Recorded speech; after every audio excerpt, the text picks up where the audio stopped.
Good morning, lab rats. Did you know that during a marathon, your brain literally starts to eat itself? Yeah. Suddenly the phrase no pain, no gain feels pretty literal. And hey, speaking of endurance, we got a woman today on the show who's running 4 miles every 4 hours. Why?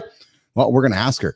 Nicole Bernard joins us clearly because she heard sleep is overrated. And listen, if the idea of running constantly scares you, just wait until we dive deep into facing fears, particularly the fear of rejection. Don't worry, we'll hold your hand figuratively, of course, because why? This is an R-rated experience. What's coming up next? Mornings in the lab with who? Me, Keith Bilous, and friends.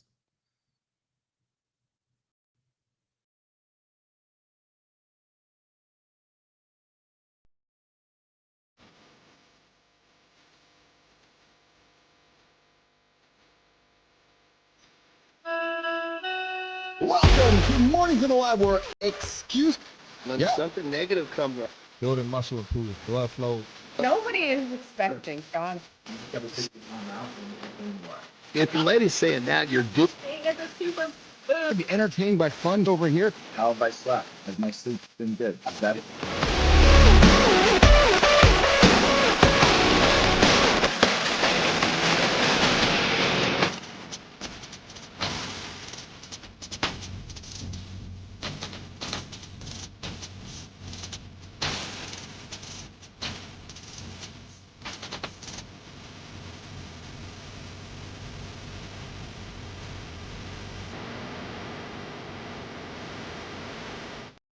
Welcome to another episode of Mornings in the Lab with Keith and friends. Good morning, I'm your host, I'm Keith Bilous. Over there's Jimmy, producer Jimmy on the buttons, bashing them away.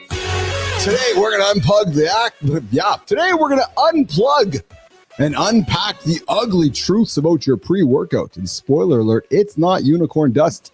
Plus, we're going to tackle screen fatigue. Hey, what your mom was saying might be right about your screens, but hey, we've got nutrients that will help you stare guilt-free. Little hint. It's part of the Jory Jansen segment. It's about eating whole, nutritious foods, guys. Eat your carrots. Stick around because this episode's packed tighter than imagining John Anderson in a pair of yoga pants. Yeah, I wrote this last night when I was pretty happy. Listen, standard reminders today, guys. First, smash the like button. Hit subscribe and comment down below. And listen, don't ghost the show like the moron yesterday. If your comment makes Marty blush, well, hey, we're going to give you a celebration. And just a gentle reminder, you guys, this is an R-rated experience. As you know, Johnny and Marty and myself tend to drop some words that might offend the children in the room. So we invite the children to put the headphones on or tell the parents what's coming next. And just another reminder, you hit that snooze button. It's programmed to make you 9 minutes late. You do it twice, you're 20 minutes late. You do it all year, you're a week behind the guy who did it. So guys, get your ass up, get your accountability in check, get your right habits in check, and stack them and get yourself going throughout the day. All right, listen, Jimmy, let's bring the boys and let's welcome in the crew. Let's see if Johnny's got the cigar lit up there. We got Marty, the boy wonder from Maryland, the home of the second best team in the NHL, the Washington Capitals. And of course, we got John Anderson joining me as well. What is going on, my two brothers from two different mothers? How are you guys today? What's up, brother? How are you? We got the same mother. Yeah. We all got the same mother. We all got the same mother. Oh, yeah. Boys, I'm excited to be here today. We got Nicole Bernard joining us this morning, one of the OGs on the show. She's running 4 miles every 4 hours. Why? I don't know. We're going to ask her. But she's coming up here a little bit later this morning. She's going to get her ass out of bed, boys, to join us. But, guys, I got to get something off my chest. It's kind of funny. So we were ghosted yesterday, officially ghosted.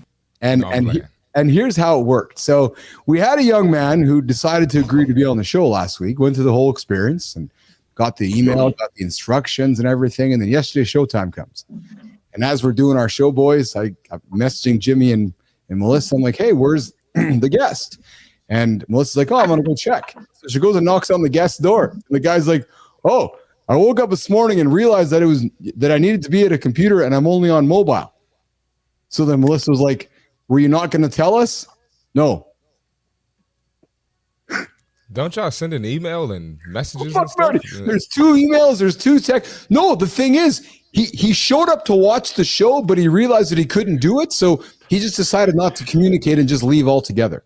Like not even say, hey guys, I can't make it. Hey guys, I'm not coming. Oh.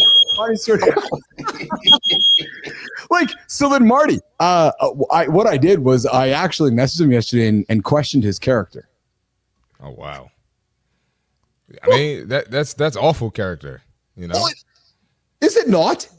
Yeah, that's awful. No communication, no accountability. I mean, Like, how do you even operate? I was going to say, how do you operate in your business like that? Well, could you imagine Marty, me booking a meeting with you and you saying, "Hey Keith, I'll meet you at the gym today at 11," and then you show up there at 11, you prepare and everything, and then I just don't show up. I don't even call you. I just ghost you altogether, and you're like, "What the fuck, man? You made the commitment to me." But see, here's the problem with this whole scenario. Yes. Oh, here's the John Anderson take. I was waiting for it, brother. Well, I mean, it's it happens. Shit happens. Yeah, right? Yeah. But the problem is that your attention is following this thing away from your productivity. Oh no! So it took about 90 seconds of my time yesterday just to have a laugh about it and send the guy a note, and then I was done with it, and then I was ready to tee it up with you guys here today. Forgive me. I thought you sent a email questioning his character. Oh, I did. After the show, I sent him a text message. What good does that do you? How does that help your future? I'll tell you what good it does me. It just reestablishes that I'm a leader and that I put my time in and that I'm prepared for you and that you don't listen. You don't have to tell somebody they're fucking wet when they get out of the shower. I mean, come on. You just fucking keep moving. Oh, I love you, Anderson. A good fucking leader demonstrates that this person doesn't deserve any more of our attention, and I'm not going to give him my attention. So everybody watching, this is how it's done. Oh, I know, and I love that. And what I do enjoy though is that we have this platform that we get onto every single day that nobody else has. So I feel like, hey, I got this platform. I can call people out that are idiots. But hey, we've spent enough time talking about it. Jay, good morning. I see you in the comments this morning, brother. Good to have you on. Jay joined us a couple days ago. Hafez, I see you there in the comments as well. You're joining myself, John, and Marty here. Mornings Live with Keith and Friends, the only morning show to help you guys get your ass out of gear. Marty, how was your day yesterday, man? Oh man, it was packed. No, do tell. Yeah, you've been a busy dude lately, Mark. What's changed? What's changed? Something had to have shifted. So tell us what the shift is. Uncle Keith and Uncle Johnny want to know, Marty. We want to know. I promise you, nothing shifted. It just it's like our son's not coming home until late. We want to know what you've been doing. Nah, man, I just son is not coming home till late. Marty, what are you doing? Nothing. Just been putting in more hours and more time, man. That's it. Just competing with the other. What have been more hours of what time into your business or the gym? Both of them. You know, just been doing more of my content as far as the gym, competing with the other franchises, trying to shit on them. So I'm getting to work earlier. I'm getting home later. I've been getting a lot less sleep. Yeah, but it's paying off. So you're triple ending the candle. You're burning the candle at the top, at the bottom, in the middle, just locked in. But just lighting the wick everywhere you can. Yeah, but yesterday our internet went out, so that was a fucking headache. Yeah. Dude, well, brother, you're at that age too where you can fucking really get away with burning that candle on both sides, and it doesn't burn you down quite so much. You get to a certain age. It's like that's one of the things that I was thinking about in my morning meditation was I'm recognizing that I built these habits to get here, and now I'm realizing that I have to continue to tweak them to basically, because the habits, what are they for? They're to make the best version of us. Yeah. Well, sometimes the habits from we're fucking 30 don't make the best version of us in our 50s. Oh, that's interesting to hear you say that. Go ahead, Marty. I was gonna say that's what I'm starting to realize. Like as I'm approaching 35 and 40, I'm like I can't do this forever. So I'm just like trying to put that last push on laying the foundation for the next level of my life, next step in my life. It's interesting how we have those observations, right? Because it relates to food too. It's like we go through a point where, okay, I guess I can't just live off Kraft dinner and fucking Fruit Loops anymore. I'm now 35 Chef years Boyardee. old. Yeah, I guess I need to eat real food now, right? And it's funny how we go, and it's Johnny's point, what worked at 30 and 40, Johnny, when we hit our 50s, it does not work the same way, does it, my brother? No. Well, and then what happens, I think, what I'm starting to realize is that it's like and I'll put this like really simply, when I say learn or grow, it represents everything. Yeah. But I used to be able to go, learn, grow, rest. Now I have to like learn, grow, rest. And I'm recognizing when I rest, that learn and grow actually fucking grows a lot more. Does that make sense? It does, absolutely. It's almost like, think of it almost like a muscle. Overwork the muscle, it doesn't respond the way you want it to. And like just little things like, fuck, yesterday I missed my nap. Jesus Christ. Oh, it fucking put me. I had to go pick up our G-Wagon was getting serviced, right? And fuck, coming home from there, god damn it, man. I thank God that car has the thing where if you get to the white line on the side of the road, it fucking jerks and pulls you back in. I hate that shit, man. Oh, dude, yesterday I hate it too. Until yesterday, I couldn't keep my fucking eyes open. I was thank fucking God this thing has got these fucking safety precautions. I'd have been off in the fucking woods, man. I will still admit that I'm learning how to rest. Even Johnny, dude, and that's what I've been. It's like, because I'm in my meditation. Okay, what right now is the one thing that I could consider call it a superpower, like a piece of something that I'm not really leveraging, and it's fucking rest. Yeah, and Johnny, it's interesting you said, and I. Like Marty, just to teach our younger brother here, it's being mindful of it that I really have to work at, which is okay. I'm going to sit here and I'm going to go, okay, so I'm going to put my phone down. I'm going to put some work down. And then I got to tell myself that if I just lay here and do a 15-minute nap or a power nap, that it's the right thing. It's not to stress me out. It's not to work me up, because in the past I'd be like, oh, what the fuck am I doing here? I got to get up. But I got to tell myself that it's the right thing right now. Yep. Like I got to do it, because I don't do it. We talk about it, Marty, but I'm not good. I got to get better at it, Marty. Yeah, I was gonna say I struggle with that too. So I'm at the point now where I'm trying to. I had to take a day away from my training. I don't train on Fridays at all. Yes, I get my rest. Also, I got to be at the gym earlier. That's why I haven't been here on Fridays. But I just use that to get rest, because during the week I'm on go nonstop. Even when I got off yesterday, somebody invited me on their podcast. So I just been literally nonstop. Like, I don't know how I do it, but I do it. Interesting, Johnny. Yeah, what I was, because obviously, what is it that we can think, or what runs through our minds that makes us recognize the power of that rest? Because like you said, Keith, I need to do this right now. That, for whatever reason, you're totally correct, but that a lot of times won't get me to do what I know I need to do. I know. When I think about this right now, is going to give me more growth, more benefit. Then all of a sudden, that's the currency for my mind, because I want to fucking do this right now.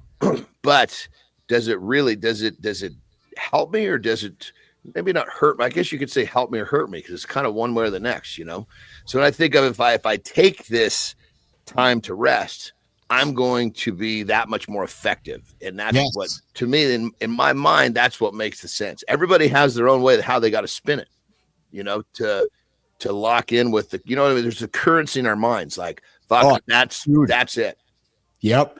I go through the same thing throughout my day. When I look at my day, look at the rest of my day, look at my schedule. I'm like, okay, if I sit here right now or take a rest for 15 minutes, I can do something later today that I can be productive at.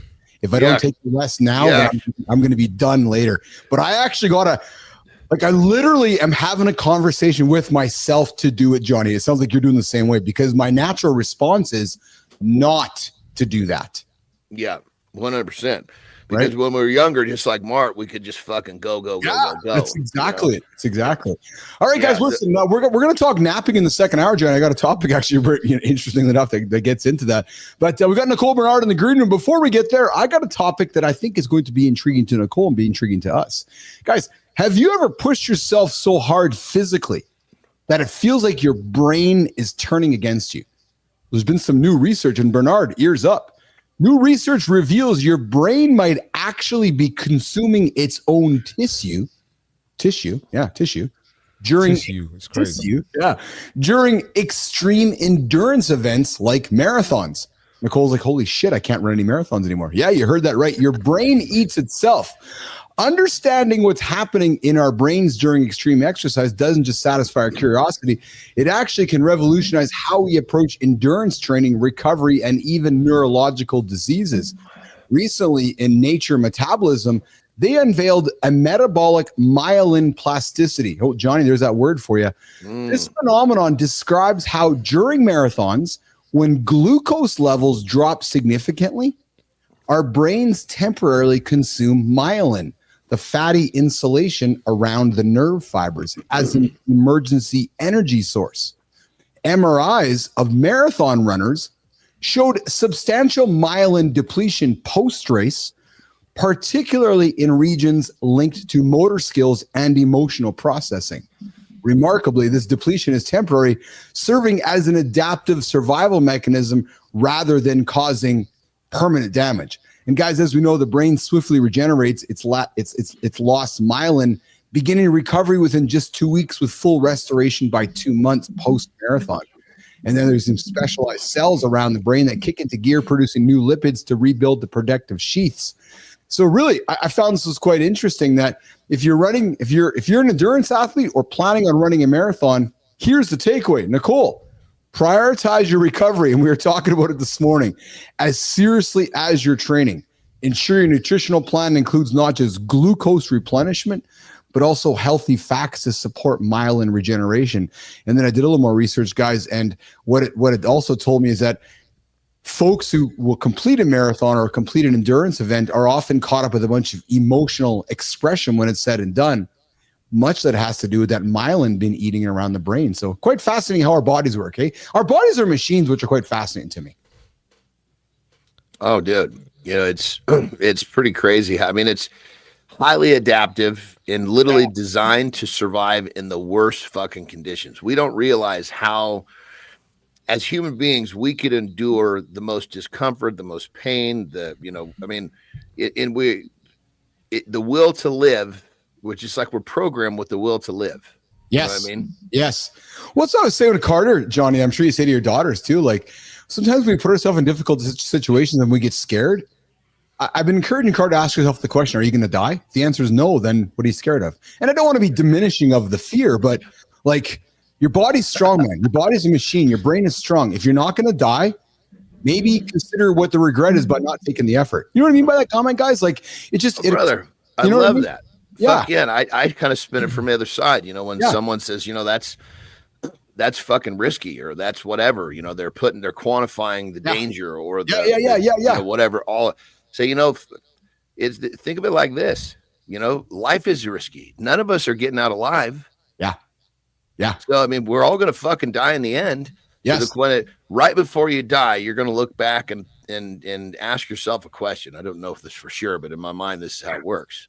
You're going to look back and go, are you fucking happy with what you put forth? Or are you fucking looking back going, Jesus Christ, you should have had some fucking sack. That's exactly. Stood up and tried some shit. It's exactly. Regret aside and work on yourself. All right, boys, let's do the accountability. Let me add one thing. I was just going to say on that note, you're developing a skill set over years. Yes. You're developing a skill set to overcome adversity. A lot of people don't even realize they built that skill set up for the past 2 or 3 decades. Like, bro, you're good at getting through shit. Like, lean into that, embrace it, Well, and I like what you're saying there, Marty, too, because when you do that over a period of time, you gain the confidence, and we know what confidence does for us, right? But what it also does for us as well, it builds up that logic bank in our head. So that when you wake up at 35 and you say to yourself, I'm not good at something, and I say, well, Marty, what have you done for the last 10 years? And you're like, oh, yeah. Like, there's no logic to support what you're questioning yourself with, right? Exactly. And when logic can make you question your reality, it really sets you in your place, right? Because you're like, oh, right, I've been doing that for the last 10 years. There's no logic for the way I'm feeling right now. No, there's no logic. It's like we say, get that story out of your head and start telling a different one, right? So, all right, boys, let's take a quick break. We're going to bring Nicole Bernard in. We're going to have some fun with Nicole. All right, let's do it. Jimmy, accountability check-in. Guys, do you think you deserve better? I'll tell you what's talking. That's entitlement talking in your ears. It shows up loud. Yeah, when the plans fall apart, when effort is not rewarded. I had Johnny correct me one day and I'm like, hey, and he's like, no. I'm like, oh yeah, you're right. I don't like entitlement. No, entitlement, set it aside, put the effort in. When life doesn't play fair, and it's just that those feelings can feel justified, but it drains you and it keeps you stuck. Here's something I learned about practicing gratitude daily instead. It grounds you when things get chaotic. It cuts through frustration and blame. It makes you accountable. It helps you with your habits. Because instead of waiting for things to change and change your attitude, that's when the momentum builds. Same situation, different energy. One leaves you stuck. The other makes you unstoppable. Listen, you need a reset. I invite you to try this tonight. Write down 3 things. What didn't go your way today? How have you responded and what have you learned? And what's one thing you're grateful anyways? I'm going to tell you guys this. It's going to help you stay grounded. It's going to put logic in front of you. Because life's curveballs, they come from a place of gratitude instead of entitlement. Think about that. Life's curveballs, they come from a place of gratitude, not entitlement. When we're grateful, magic happens. There's accountability check-in this morning on Mornings in the Lab with Keith and Friends every day, 8:15. 8:15 Eastern time. All right, Jimmy, I'm going to get our intro going here. A year ago, I had an idea to start a morning show, and I was looking for a host. And I was like, hey, I had one of my first guests on Live and Lab with Keith and Friends, and I knocked on somebody's door. Her name was Nicole Bernard, and I was like, hey, I'm thinking about starting a morning show. And she's like, hey, I'm thinking about doing something long and difficult from a running perspective. I need an accountability partner. I'm like, hey, let's do this together. So March 11th, we started Mornings in the Lab with Keith and Nicole. And life went on. We created this foundation. The summer came, and Nicole's commitments arose. And she's like, Keith, I got to keep on with my commitments and everything. And I'm going to keep moving forward. I'm like, awesome. So Keith kept the show going. Nicole kept her business rolling, kept her family rolling. And we kept going on with life. Well, a year and a bit later, ridiculously excited to bring back Nicole Bernard. She was supposed to be here on March 11th, but got caught up in the details of that one. Joking aside, Nicole. But listen, Nicole, entrepreneur since 2007, founder of a marketing agency, specializing in making marketing approachable and manageable for overwhelmed small business owners. She has a wonderful podcast, Bubbles and Biz. She sits down, crushes a bottle of champagne, and talks business with her guests, offering marketing tips, motivational stories to build community amongst entrepreneurs. But listen, Johnny, today, Nicole is here to talk about something quite dear to her heart, and she's going to run 24 miles in 24 hours, and we're going to talk about that. So listen, let's pause all the discussion. Quick second to welcome back to the lab, Nicole Bernard. Jimmy, there she is. Hey, Nicole, how are you? Time. I'm good. You made it. How are you, kid? I'm good. No, I had to restart my browser. I couldn't get shit to work. And I was like, are you kidding? Are you fucking kidding me again? But I'm here. So we spent months together. You never dropped any bad words. And Jimmy, she's on the show for the first sentence and she's already dropping the shit word. I'm just, Johnny, you're already having an influence on this young lady. You haven't even met her yet. How are y'all? It's good to see you guys. Oh, we're awesome. So listen, when you're not turning entrepreneurs into confident marketers, you're pushing yourself in sports challenges like some upcoming 4x4 24, a charity supporting underserved kids. But before we get there, I want to talk about that with you today. How have you been? How has life been? We haven't connected over the last year. It's been shaking. There's Marty. What's been going on with you and Nicole Bernard? Yeah, it's same.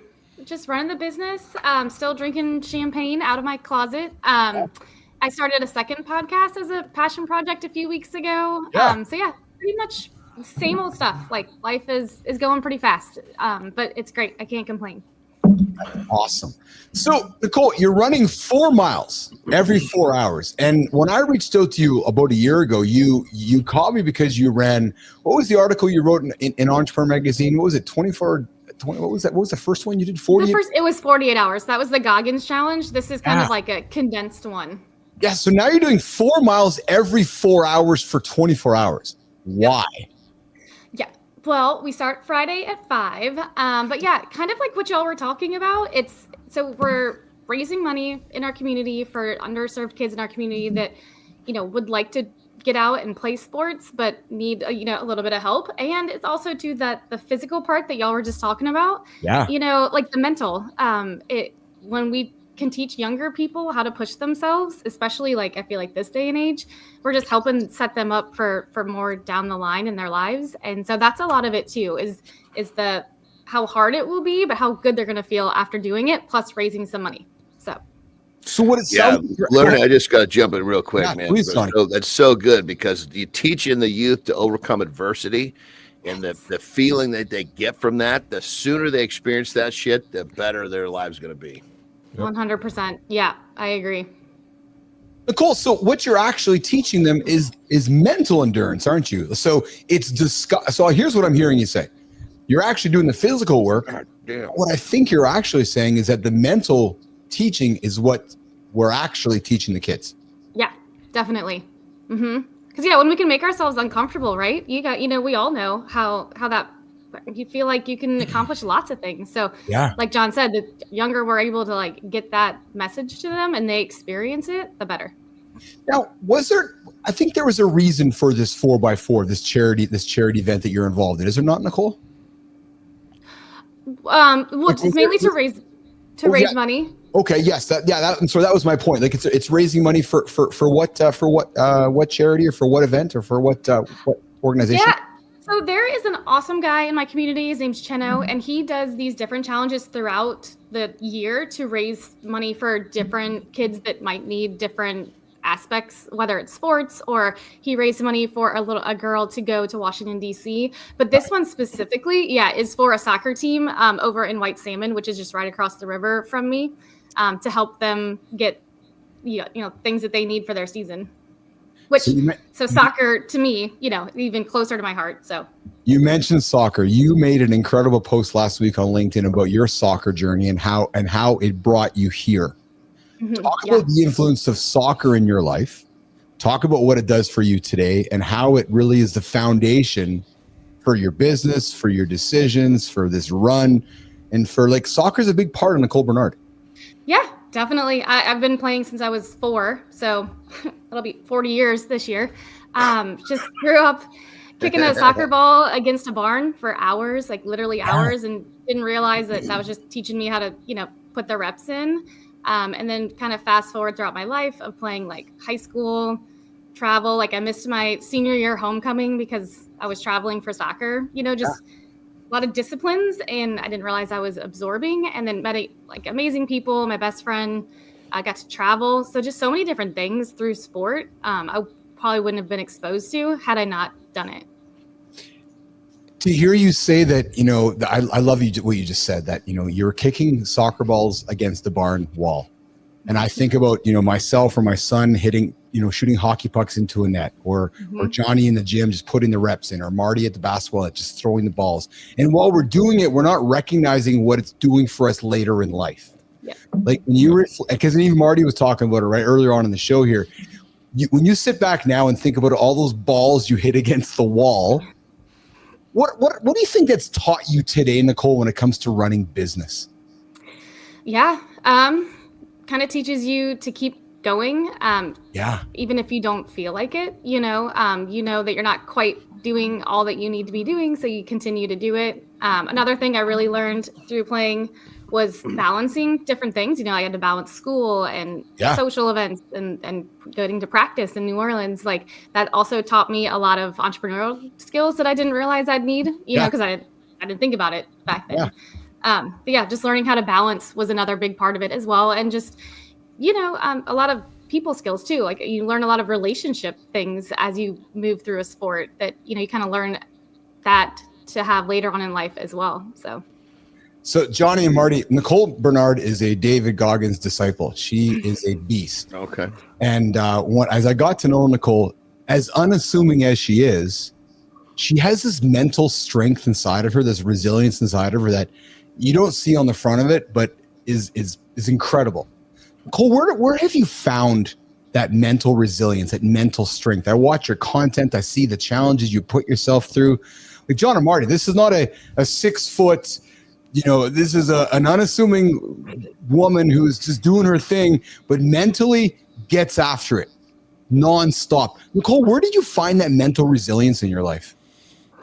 Well, it's funny that you mentioned David Goggins, because that was probably the biggest like the first time I ever did his challenge was a huge breakthrough. You know, and that was also coming off of starting my own kind of inner journey after my parents both passed away. Yes. So kind of digging into, you know, we all just said, you guys just said life is so short and we're all going to die. So, you know, just kind of digging into things like that, and then putting the physical aspect of pushing myself. Like when my friend asked me to do it, I was like, that's funny. Like, no. Yeah. So when you do something that you don't even think that you'll be able to finish, which is another reason why I'm really excited to get these kids to do it too. Yes. Yeah, just that first one was probably where I was like, okay, I can do really hard things and not die. One of the things, and I'm just going to step on a limb here. I'm totally going on a limb. I'm kind of taking a page out of my book. I'm listening to who you are. It sounds like there's some bit of application here. My guess is that when you push yourself physically and you get deep in there, you probably find it's peaceful, it's quiet, you know, and we want to go back there. Yeah. And so when you these challenges and things, a lot of times the people look at the pain and the discomfort. You don't see the pain and discomfort. You see the peace on the other side of that. 100%. Yeah, that's a great way to put it. I've never thought of it like that, but you're so right. Well, and I'm thinking, Nicole, you know, you've talked on when you and I were doing the show, and I've seen the content you've posted about the impact your parents' passing had on your life. And you know, obviously, all of it, when any of us lose a parent, it has an impact. But yours clearly had an impact, which, as John says, you know, never turn a good tragedy into, you know, what's the saying, John, you have there? Never let a good tragedy go to waste. Right. So that tragedy happened to you. It changed your life in many ways, didn't it, Nicole? Because you found a way to look inside you to take the next step forward to the next journey of your life. Am I correct with that? Yeah, definitely. Yeah. And I guess I should say too, around that same time, we ended up closing our business, like our first business. Yeah. So there was just a lot of rugs being like ripped out, you know, that felt like at the time. And so just continuing to move forward a little bit, and then kind of finding that Goggins challenge. That was when like everything was like, yeah, you can do really hard things. So like you found solace through movement, didn't you? And that movement created momentum for you. And we talk about it all the time on this show, that when you were in a down place, you simply got moving. Yep. And that's how I got into running. I'm not really a runner. I actually don't really like it. Like I would rather play soccer or kick a soccer ball for 8 hours against a barn. Yeah. But that after my dad passed away, that was how I started. That's how I dealt with my grief, you know, was intuitively like, okay, I will back up. I'm from like Irish Catholic background. So there was a good bit of drinking. And then I was like, okay, something has to change. And then I started moving. So. Yeah. No, I'm playing. No kidding. That's awesome. Hey, you're hanging with Nicole Bernard, myself, John Anderson, and C. Marty Fitt, Christopher Martin. Hey, Nicole, do you want to stick around for the next segment? We're going to talk a little bit of rejection. Do you have time to stick around? Sure. Yeah, totally. Okay. Everybody's still sleeping. So, yeah. Yeah, let's do it. So, Marty, you're going to do the fit tip. And we're going to come back and keep rock and rolling, okay? Let's do it, guys. I got to roll after, too. Sounds good, brother. All right, let's do it. Marty's up with the fit tip. Fellas, stop skipping leg day, man. I know you think leg days for the ladies only. 2025, we got to cut that out. All right. Now I know we all know some older guys with hip issues, back problems. Someone in my family, a guy has 2 hip replacements. The list goes on. Knee issues. The list goes on. It is imperative that we're doing some type of leg work. You don't have to squat 600, 800 pounds like Johnny used to do back in the day, right? You don't have to do box jumps, right? You don't have to do 48-inch, 60-inch box jumps like myself, like I like to do. But you got to get some work in, right? When these muscles get weak, this is going to affect your movement and your longevity, right? So think about running around with kids, running around with grandkids possibly, and not being able to do that because you neglected the leg work when you were able-bodied and fully capable, right? Think about these things as you age and don't take it for granted. I had a client today, one of my male clients. We were just doing some dynamic stretching. He just turned 50. and just struggling to do simple things like Frankenstein's, a lateral lunge to stretch your groin. Don't take these things for granted. Get that work in, fellas. And no, it's not going to make you look like a woman because you work your legs regularly. That's the fitness tip for today. Get your legs done, boys. Get your legs done. Yes, that's the foundation of our body, guys. You got to get those legs done. Marty, great tip here today, brother. You go get after it today and go take care of the boys at the gym there and get everybody getting their legs done today, Marty. I'll make sure. You guys got some people got Have legs. a good look, brother. You too. See y'all tomorrow. Nicole, great seeing you. Yeah, you too.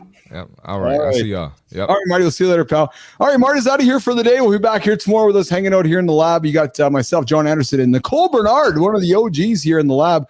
But guys, we're going to keep the show going here with Nicole. We're going to bring it back to her in a second. But before we do that, I want to get into the main topic today about rejection. But Nicole, we got Rick Clody joining us here in the comments.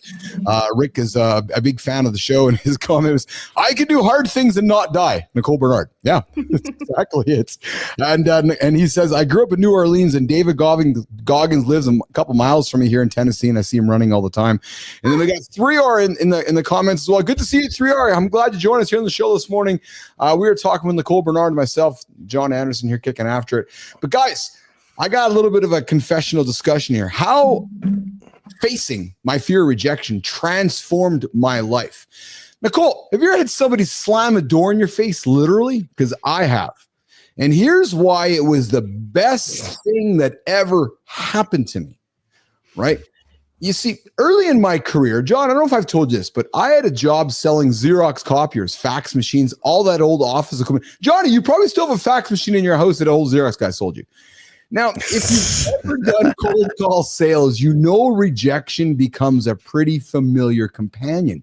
And back then when I was doing it, guys, rejection felt personal. Every no seemed like an indictment of who I was, my worth, my skills.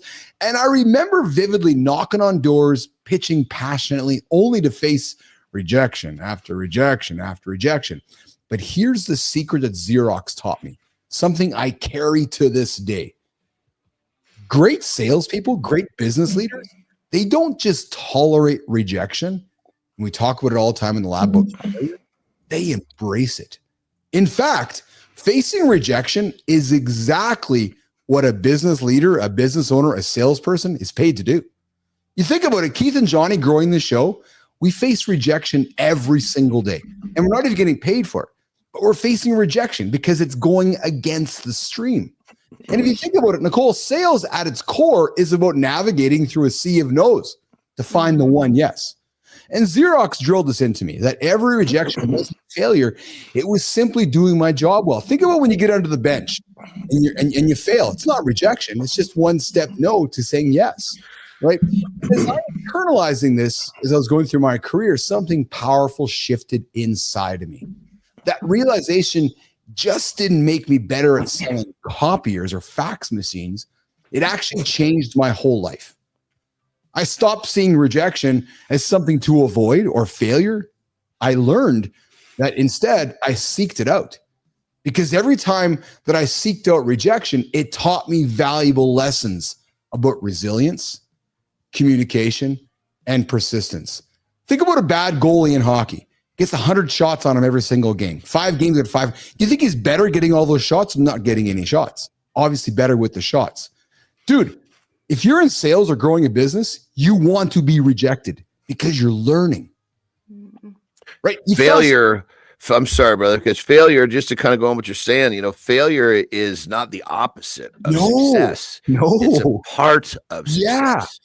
So if you want to pursue success, the easier way to do it is to pursue the failure, because the failure is what actually gives you the information you need to get on the right track to find your success. So right, Johnny. And Nicole, if I lean into this, you fast forward to my entrepreneurial journey, pitching ideas, seeking investments, negotiating deals. Rejection was everywhere in my world. And Nicole, I got to think in Bubbles and Biz and your business, rejection's everywhere.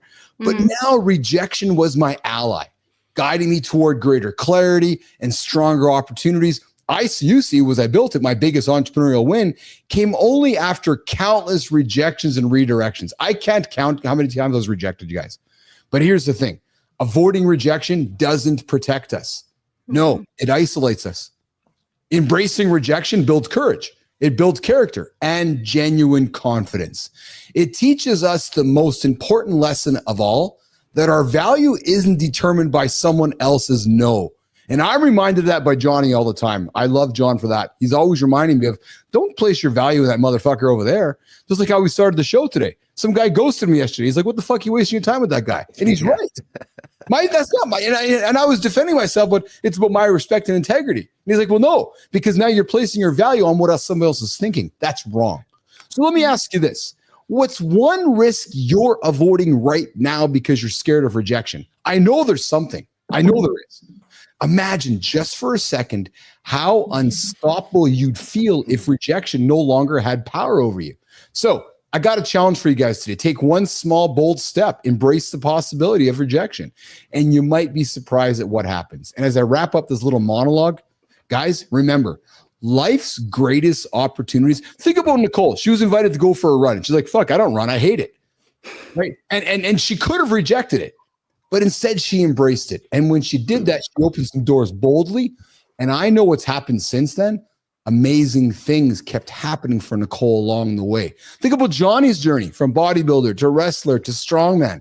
If he would have rejected one of those things, he's not sitting here today. So guys, you got this. Walk towards rejection. Walk towards failure. I'm living proof that rejection is the key to success. Let me tell it just a brief story about how I taught myself to pursue it. Yes. Now, I'm not suggesting this works for everybody, but it worked for me, right? So it's a weightlifting story because obviously that's where I taught most of myself the skill sets that I need, the mental tenacity and everything, the discipline that I needed to do what I do. Most people say squatting. They say, okay, I'm gonna take this weight off and I'm gonna do 5 reps. I'm gonna do 6 reps, right? And then I'm gonna put it away. That's the train of thought of most people, if not the majority by a long shot. Well, when I needed to teach myself to literally, okay, I need to make progress way faster than everybody around me because I'm trying to do things that most people aren't trying to do. I flipped the whole script on how I looked at, say, the squat. I said, okay, I'm going to put the bar on the outside of the cage so there's no safety. And I'm going to, so it used to like 700 was my number. I would put 700 pounds on there. I'd walk it out, and even my spotters would fucking get behind me and I would yell at them, get the fuck out of here. I don't want anybody near me because in my mind, I'm walking this bar out, no safety catches. And I'm going to fail. I'm not putting it away. That's been decided before I picked it up. That's been decided. Now the question is simple. How many fucking reps am I going to get? I'm going to go through at some point. I'm going to have to fucking figure out how to get out from underneath this bar without it fucking crushing me. So I might as well get a few fucking reps while I'm in here. Yeah. So when you already accept the failure part's already been decided. Now you're not bothered with that anymore. Now you're just, okay, well, if I'm going to go through if I'm going to spill this thing on the fucking ground, I better get a fucking reward. How many reps am I going to get before that happens? And when you come up from the other side, now all of a sudden you've already accepted it. Put it to the side, get it out of the way, and get your work done. I like the idea of accepting that it's going to happen. I had the conversation with Carter and the boys over the weekend. They're going to score against you. So don't pretend they're not. Nicole's like soccer, right? They're going to score against you. How you react when you score is going to be the measurement. Or when you're running. Nicole, I'm thinking about you. That's why I thought today's topic was so succinct for our discussion, because you do these crazy endurance things. I'm calling them crazy. You do these crazy endurance things that along the way there's going to be this idea of rejection. Mm-hmm. Yet you do it again. Mm-hmm. Why? It's just part of the journey, right? Yes. And it teaches you, right? It teaches your kids. It teaches you everything, right? Yeah, totally. Yeah. How do you relate to rejection with business, Nicole? Like, I know you got a successful marketing business. Rejection's a big key of business. You're talking to 10 people, 9.5 of them are saying no. Mm-hmm. Has your endurance athletics and the way that you live life through the lens of athletics, would you say, is that the foundation to how you run your business? Yeah. And I think it used to affect me a lot more when I was younger in the business, as we grow and we learn and understand our perspective on life. But yeah, same thing. If you lose a game, it's like, man, that really sucks. But again, it's all part of the sport. So how can I bounce back? What can I do next? Like, how do I keep going, even though, you know, I just poured my heart out on the field, or I just poured my heart out in a proposal that they shot down, you know, like, how do you just keep going? So yes. Johnny? You know, early on, I had a football coach, and he used to tell us before we'd go out, because it just kind of put it in perspective. He'd say, listen, winning doesn't feel nearly as good as losing feels bad. So let's decide, you know, what we're going to do right here and right now. mm-hmm. Say that again. Winning doesn't feel nearly as good as losing feels bad. Yes. So let's make a decision right now. What are we going to do? Mm-hmm. I'm really stuck on what you said, Johnny, about when you got out of the rack, is that you already accepted that there was going to be failure happening. That's meaning like you 100%. I'm not putting this bar away. This bar is I'm gonna fucking spill this thing on the ground. It's gonna be a fucking yard sale. The key is, you know, how many fucking reps am I gonna get before I spill this fucker on the ground and the gym management gets all fucking bent out of shape? Yeah, you know. So, you know, the question is now is how many do I get? Yeah, but I like the learning of that, because you're teaching yourself. And I don't think we as humans think about it enough. You're teaching yourself what's going to happen when you fail, because we as humans don't naturally think about failure. Nicole, we always think about winning. My confidence always says I'm going to win. Yeah. Right. So I'm never thinking about when I fail, how am I going to respond? That's what Johnny's talking about. And I'm thinking, and I got to think, Nicole, looking at you, in many ways, you're the same way when you started run. Mm-hmm. Like, okay, I'm going to do 4x24, but there's a good chance this one's not going to go very well, but I got to do it again in a few hours from now. Am I right? Yeah, definitely. Yeah. All right, you're hanging out with Keith, John, and Nicole here. Before we get to the lifestyle chip, Nicole, a couple quick questions for you before we rock and roll with you. What's the craziest challenge or dare? And I got this one written down here to ask you, because I know how you got into your first race. Somebody said, hey, why don't you do this with me? What's been the craziest challenge or dare you've accepted that turned into a great business idea? Oh, I don't know. Into a great business idea? I have no idea. I don't know. No? I don't know. I have to think about that. How about a motivational story that really changed your perspective on entrepreneurship? Okay. Oh man, Keith, you gotta give me these questions ahead of time. It's my time. This is the best way, you know, when you're on the hot seat and you gotta fucking pull it out, and that's when they're the best. All right. So here we go. Rapid fire, Nicole. Favorite champagne pairing: oysters or chocolate? I know the answer. What's the audience thinking? Oh God, I don't like oysters, so chocolate. There you go. All right. Hey, listen, we got Jory Jansen coming up here in a couple minutes. We've got a couple fun things to talk about. Nicole, you want to stick around with us? We're going to talk about screen fatigue. I got some nutrients to protect eyes, and then we're going to talk about pre-workout. I know we talked about it a couple weeks ago, Johnny, but I found some interesting more stuff to talk about when it comes to the stuff that's going into our body with Jory Jansen. So Nicole, you're welcome to stick around for that conversation. Until then, though, the next minute we got John doing the lifestyle tip, and then we're going to keep rocking and rolling. Want to do that? Yeah. Also, I need the screen fatigue help. So yes. Beautiful. Let's do it, Johnny. Let's get after it, pal. Let's go. What did I get myself into? Holy shit. That's what I was thinking when I showed up to college as a freshman, and then realized that the books I was going to have to read were way beyond my skill set at that point in my life. I realized that I had to figure out how to solve this problem. So I went to the bookstore, grabbed a couple of books, went back to my dorm room, opened them up, and I was like, first thing I thought was, where are all the pictures? Because the books that I had been fucking with had pictures. Yeah, that kind of tells the story. Well, I quickly realized when I tried to read that first chapter, read it 3 times, I had no clue what I read. So I was like, okay, I need to go a different route.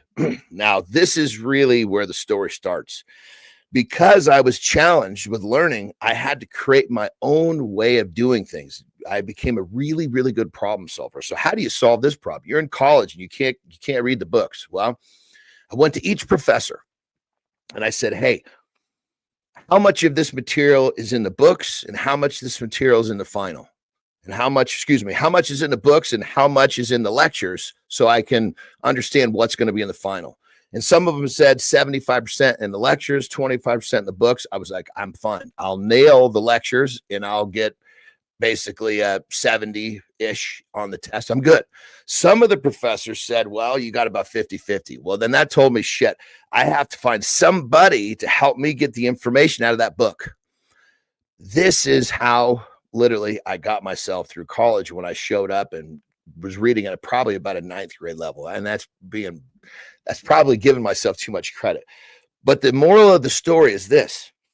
Just because you have a shortcoming and you learn to deal with it, you're problem solving. That shortcoming is actually an opportunity for you to get better. Now, because I became such a good problem solver early in life, this is what gave me my entrepreneur skill set, because business is all about problem solving. And I look at problems and I see a very simple, straightforward way to get through it, because that's what resonated with me. That's how I was able to overcome my shortcomings. So that being said, remember this: if you struggle with something, look at it as an opportunity, because those things that we think in many cases are holding us back, they're actually opportunities for us to move forward 10x.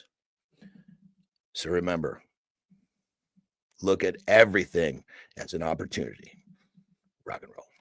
Got goosebumps to this one, Johnny. Got goosebumps, man. I love when you share your personal stories, man. You inspire me. You do, to this day. Well, thank you, brother.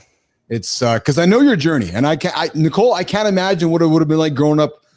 Johnny, you've talked about it with dyslexia, can't read, looking at words, they don't make any sense to you. Like I can't imagine that. And I can't imagine growing in a world where there's no internet and you're a self-employed human having to market yourself. So he's a bodybuilder, wrestler, strength guy. He's like, yeah, I got to go promote myself, right? So I can't imagine how he got through all that. So Johnny, I appreciate that. Of course, we got Jory Jansen joining us here this morning. Jory, Nicole, Jory. Nicole was one of the originators of the show with me when I had a ridiculous idea to get the show started. She's back here to hang out with us today. And Nicole, Jory Jansen is our resident food nutrition expert. She's the one who has all the science. John has all the real life experience. And between the two of them, we create magical gold every single day. But before we get into the topics, Jory was away at the dentist on Monday, and she sent me a text on Sunday, Johnny. And she's like, Keith, I can't be there tomorrow. I got to go to the dentist. And I'm thinking, holy fuck, man, you're choosing the dentist over me and Johnny? She's like, yeah, I don't mind going. I'm like, who are you? Like, who enjoys going, besides my wife, who enjoys going to the dentist?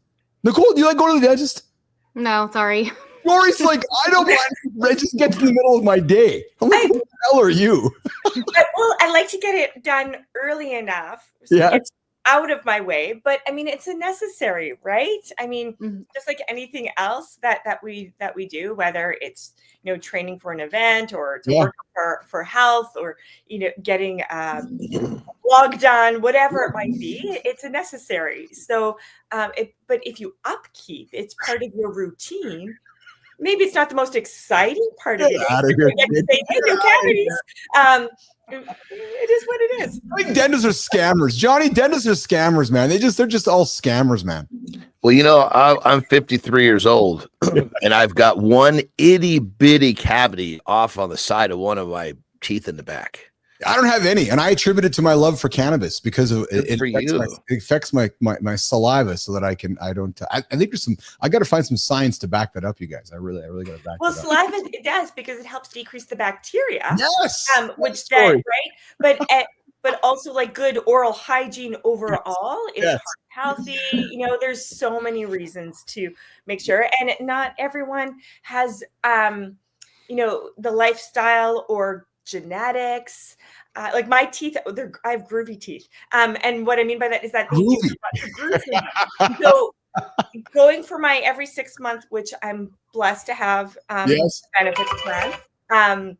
It helps in terms of making sure that my groovy teeth stay healthy. So. Your groovy teeth. So I got a couple topics for us to get into today, and they both are related to Jory's areas of expertise. It comes to food, nutrition, and stuff. But before I get there, I want to share a ridiculously positive story that I received today. Johnny, you got it as well.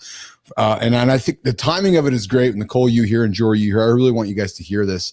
I got a message last night from a very regular listener, and I want to share it with you guys because it moved me. And John, you received it as well. And this listener sent me a note, and he said, greetings, brother. I just want to touch base with you. I have TIA. And my episodes that I get are mini strokes, and I had quite a few in 1 week, and I'm wearing a heart monitor until I get more tests done. I can't thank you Keith and Marty, and he sent this to Johnny for the show. If it wasn't for you and your experience with your meal plan and workouts, I might not be here. By losing 30 plus pounds, the results may have been different with these AFib upper heart issues that cause strokes and not VFib. As I'm waiting on the test, I'll be back to listening to this show. This show changed my life, and I'm still motivated by what you guys do and helping guys like me. And Johnny, this guy reached out to us on the show a number of months back, and Johnny said, send me a text. I want to help you out. So John, you're talking about Benzie. John's been helping. I don't know if you publicize his name, you fucker. What's that? Say again. What did I do? We just said his name. Yeah, Benzie, which I love. Oh, well, I mean, shit, forgive me, but I mean, what Benzie, God damn it. What an amazing story, brother. And if I'm sorry if I pulled the curtain open on you, but this is the kind of shit that people need a face and a name to believe. Yeah. So in all that jesting, I just jest with you, Johnny. Benzie, I'm proud of you, man. Thank you for sharing your story with us. Thanks for hanging out with us. And I want to the crazy part about it is because basically when he came in and said he needed help, basically I told my main guy, I said, look, I said, let's find out what he needs. And if he can't pay, don't worry about it. We'll take care of him. If he wants to contribute, I don't care either way. Let's just find out what he wants to do. And basically came down to where he didn't really have anything to contribute, which was totally fine. So ultimately, because I wanted him to be successful, I made the most simple, easy to execute plan, right? Because obviously if he's going to be contributing, it'd be going to be more of my time. I'd have more time to guide him. And so because it was going to be a little bit more of a distance in the relationship, I made this really simple, easy to execute plan. And because of that, it's simple, it's easy, it's effective, and he's winning. Feeling better, and he wants to continue. And that's the way this shit should be. What I'm getting at is for those of you guys think that getting healthy is going to be like this, oh, fuck, I don't want to do this. This sucks. I'm, blah, blah, blah. No, it doesn't have to be that way. Yes. You don't have to be freaking hungry all the time. You don't have to be tired. You don't have to have all of this quality of your life stripped away to do what you want to do. You just have to understand it's knowledge based. It's information. When you get the right information, it becomes it's simple, which makes it easier, but ultimately you get the results, which makes you want to continue. And that's Benzie. Yes, we're Benzie, we're rooting for you, man. I appreciate you sharing with us. And as Johnny said, it's the information that helps you move forward. And we have some information that's going to help us all move forward. And this first little piece of information is about our eyes. And are your eyes tired from endless screen time? Ever experienced blurred vision or disrupted sleep after staring at your devices all day? Next couple minutes, we're going to dive into powerful nutrients. That's why Jory's here. That can help protect your eyes and boost your vision right from the diet. Jory, I found something here, and I shared it with you this morning. There's been some new research highlighting that the combination of, and I hope I'm saying the words right, lutein and zeaxanthin significantly reduces eye strain and improves vision among people spending more than 6 hours daily on screens. Now, these nutrients naturally accumulate in your retina, aiding visual function. And to get these nutrients and how to boost our eye health, guys, we're talking about incorporating more lutein and zeaxanthin-rich foods, things like kale, spinach, broccoli, carrots, pistachios, and eggs. And you know what I love about this list, you guys, is that we talk about this often about protein and eating whole rich foods. But while we're eating this, it's also making our eyes better. Jory, when I shared this study with you, when you're talking with athletes and we're talking about our eyes, what comes to mind with you when it comes to eye health and nutrients that help our eyes? Jory. Well, if you look at just the correlations between everything, it goes back to what we've been talking about for a long time is the more variety that you include into your nutrition plan, then the most likely you're going to meet caloric, energy, and nutrient requirements. So calories and nutrients should match, always, right? Yeah. So the more variety of these whole foods that you include is just going to be a benefit overall. So none of these foods are magical. We've all heard of carrots, sweet potatoes, right? High in vitamin A, which we know forever is good for eye health. Things like spinach, kale, are dark green. So if we think of our vibrant colored veggies and fruit, so our orange, yellow, red, dark greens veggies, those are going to have a huge impact. And then our deep purples, blues, reds, those are our fruits that are going to help have that impact in terms of eye health and overall health. And so you can look at lutein and zeaxanthins, and those are big words. We can also put it into everyday foods. They also, in terms of eye health, which helps with moisture too, will be things like omega-3 foods. Salmon, eggs are also awesome food that has lutein and zinc and zeaxanthins. So all of those nutrients. So the more variety you get, the more likely you're going to be okay. Yeah, and just to make sure everybody's understanding here, what Jory says right on the money. But I want to make sure you guys are understanding that you're, oh man, my eyesight's starting to go away. I'm going to try eating this stuff like Jory just said. Eat it for a few days, no change in your eyes, no shit. This is something that you need to incorporate, into your diet on a regular basis, and it'll start that, it may not fix anything, but you're going to start a positive ripple effect going the right direction. And who knows what can happen once that ripple effect goes that way, but it's not going to happen after a few days or probably after a few weeks. It's going to be some time. So again, make sure that you recognize the power of this is the consistency. What I thought was interesting about this topic, you guys, is that I think that most of us take our eyesight for granted. I wear contacts. Nicole wears glasses. Johnny's wearing glasses. Jory, do you wear contacts or glasses or? Both, yeah. Oh, so there you go. So we are all wearing some kind of corrective eyewear. Yet I think us as humans, for the most part, take our eyesight for granted. So what I thought about was great about this topic is that not only can you kill these great foods for your overall health, and we talk about protein all the time, and we talk about all the benefits of these great foods, but ultimately, in a subconscious way, they're also benefiting our eye health as well. Because we don't talk about it enough, do we, Jory? We just don't talk about it at all. Absolutely. And with the aging process, that was the other point. Yes. Our eyes get drier. Yes. So, and a lot of it's related to hormones. So over excess or under amounts of estrogen in our body can change our the amount of dryness that we have overall. So, and that impacts the eyes. So making sure you're well hydrated, eating foods that allow for antioxidants and more hydration in the body is also going to help. But I know that what you were looking at was particularly looking at the blue light.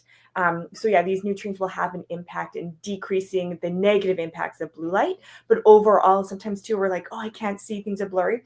And that just relates to moisture. And so making sure that we're getting blood tests done, managing hormones, nutrition, keeping that, sleep, hydration, all of those play a role in terms of our eye health too. Yeah. That's actually a really good point, Jory, because, first thing I do when I wake up is I drink down water, try to get down a liter fairly quickly. And if there was a day, maybe I'm traveling and who knows, things just didn't kind of unfold the way I wanted them to.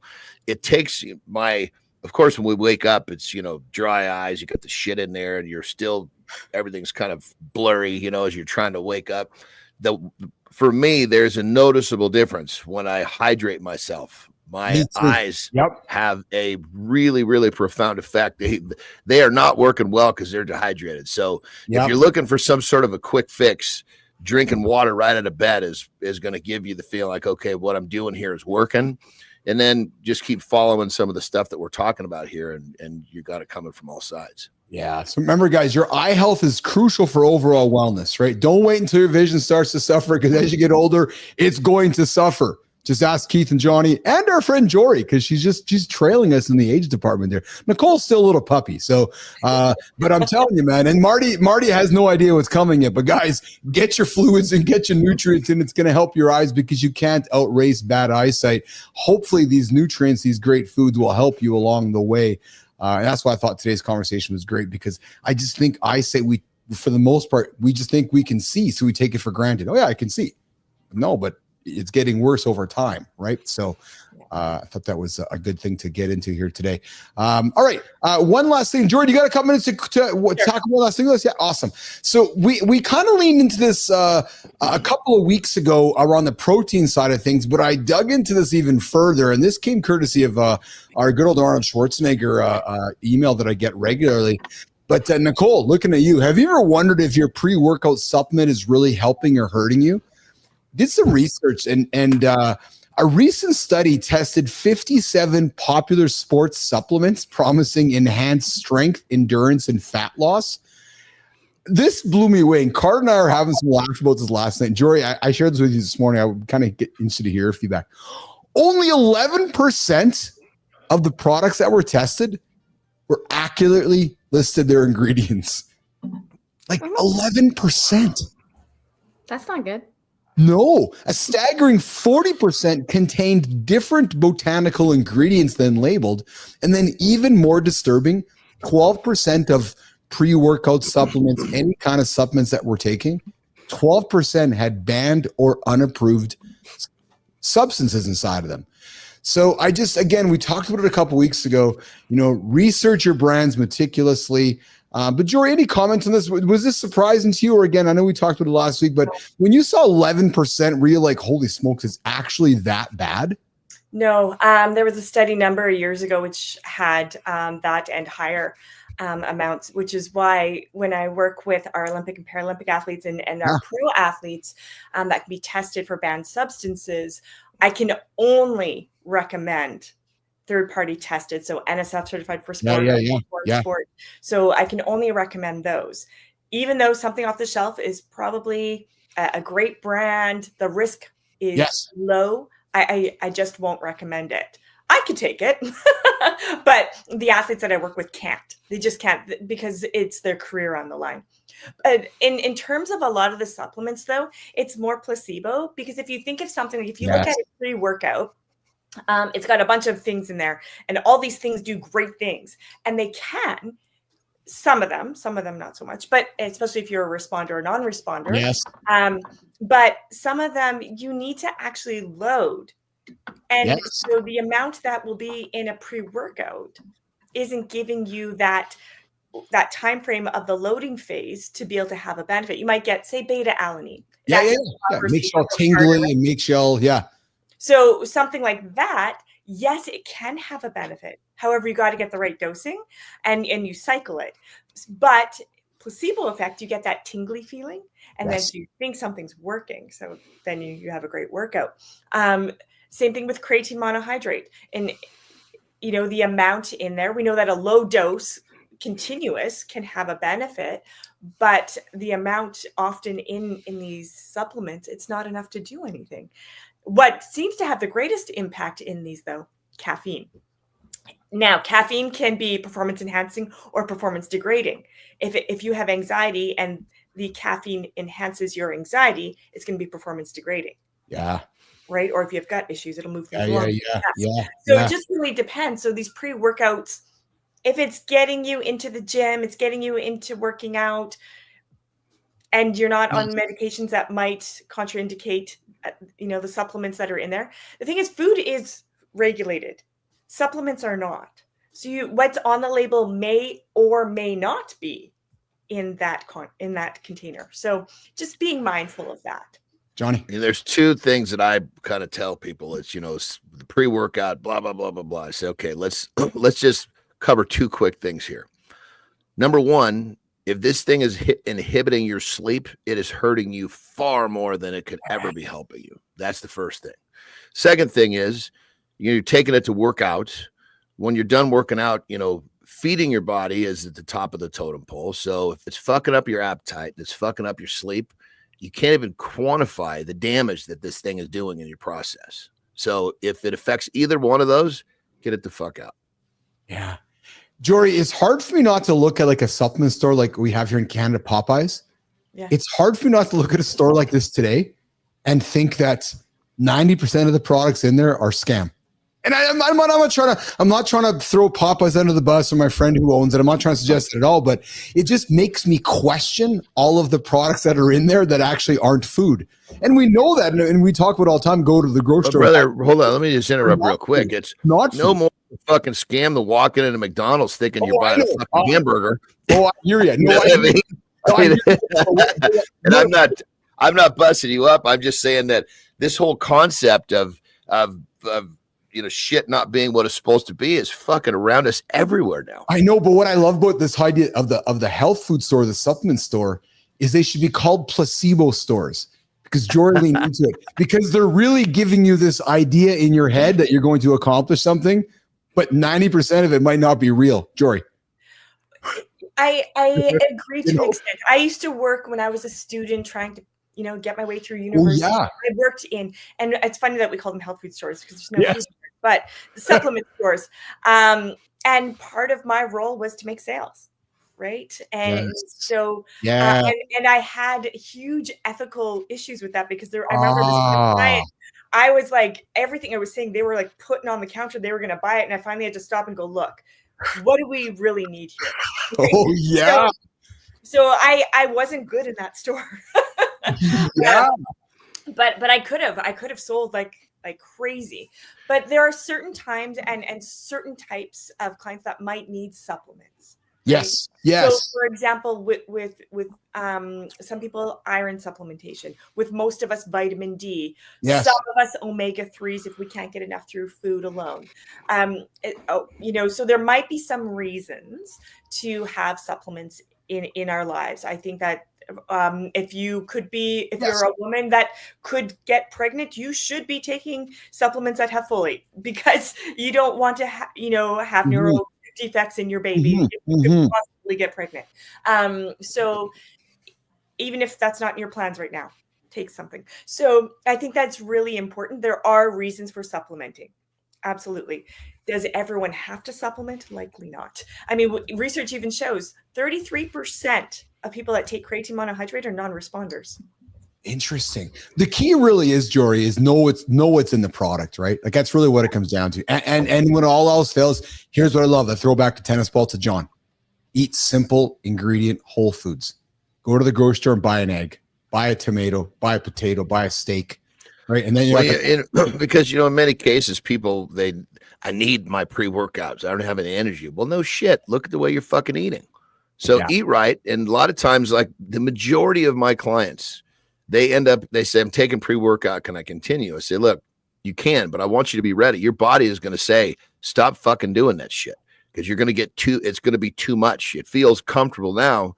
Once your body starts giving you stable energy from proper food sources and timing and hydration, that fucking pre-workout is going to make you feel like you are cracked out. And that's your body saying, hey, I don't need this. Get this the fuck out of here. So in many cases, pre-workouts are kind of a crutch for people who don't have energy because they eat so poorly. I think pre-workouts are somewhat of a placebo crutch. I think it's part of the supplement industry, which is like, okay, we can go convince people that they need this to work out. We'll put some beta alanine in it. We'll make their body tingle, and they're going to. Well, and in many cases, like when people, I saw you nodding your head at that, because I think just go drink some coffee, get some good food, and get some good sleep, and there's your pre-workout. Dude, people say to me, what's your pre-workout? It's fucking coffee. Yeah. Exactly. Even I think simple, even in terms of, I think, John, clarify this if I'm not simple enough, because I think it's really important for people to understand this piece. So please jump in. So oftentimes when I'm working with athletes, so Nicole, this might be something to take away. And I ripped this off of another sports dietitian, so it was not me that made this up, but I mean, the science is there. Yeah. So it's the 4-2-1-0-R. 4 hours out. If you have 4 hours out, eat a nice balanced whole food meal before you go exercise. Oh, yeah. 2 hours out, you're going to limit the amount of protein and fat and fiber, and you're going to get the carbohydrate, that's energy, that's fuel, before your workout. 1 hour out, it's simple. You're looking at fluids, maybe some electrolytes, depending on how if it's an early morning, you didn't have the 2 hours before your workout, right? So if it's 1 hour out, some fluids, maybe some carbohydrate, electrolyte. 0 is what are you doing in that workout? If it's an hour or less, water's fine. If it's 90 minutes or more, maybe you're going to include some electrolytes, some carbohydrate source, depending what you want the outcome to be. Yeah. And then R is recovery. It's after your workout, what are you doing to build, repair, and restore? So it's 4210R. Yeah, I love that, Joe. It's a kind of a nice framework. One of the things that I'm always working with my clients is we have to figure out what is that window of time that we need to eat and then be productive. Yeah. Because if the window's too big, you get hungry in your training. If the window's too small, you feel like you're not ready. And so, yeah, I mean, of course, your framework definitely is a little bit more complex. I just simplify kind of what you're saying because I keep all the foods that they're eating highly digestible.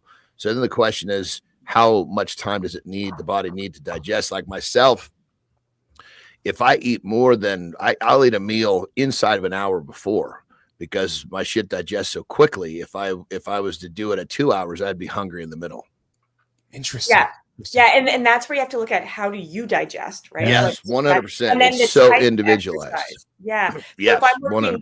with someone that's going into, they're going to do their road race, or they're speed skating, they're hunched over, right? So they're so that's why you got to look 2 to 4 hours out.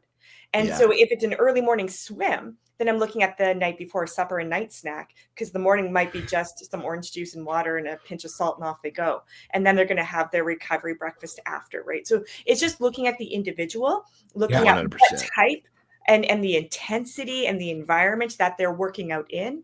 And that's how you can support. And that's if that's the foundation before any supplement has any right to come into your plan. So, dude, you guys are dropping gold here. Nicole, are you taking so Nicole's an endurance athlete. Are you taking some nuggets here, Nicole, from Johnny? And I see you taking. Just wrote them down. Does that mentality work for you and what they're saying? How here's my question: how do you feel your energy, Nicole, when you get off to your big runs? Yeah, I've never taken a pre-workout before. Like y'all said, food and coffee. That's what I do, and a good bit of water. It's interesting.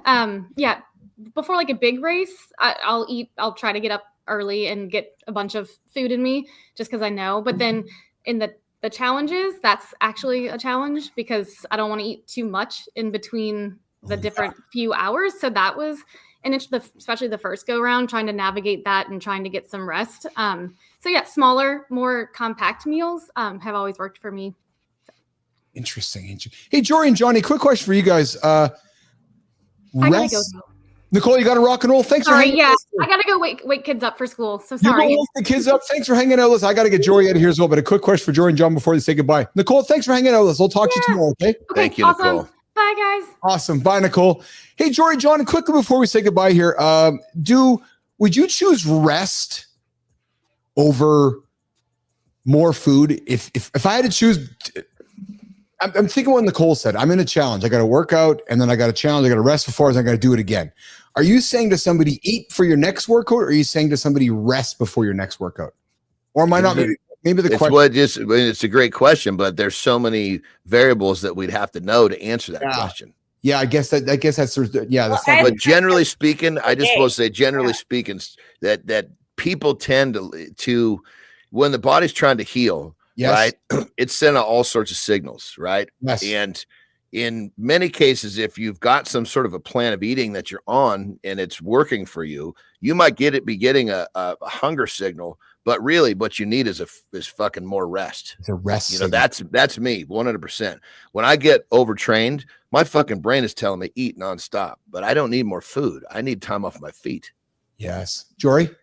Yeah, I think we have to look at what the goal is and how you've been fueling and hydrating and resting overall. So looking at the picture, which I think is what you were saying, John. And so I will have some clients that they're up so early and they're doing 2 workouts a day. So when they get home from one workout, they'll get home and they have to choose between eating and napping and then getting up again and moving forward. So we always make sure that they have their recovery fuel source that they're having on the way home.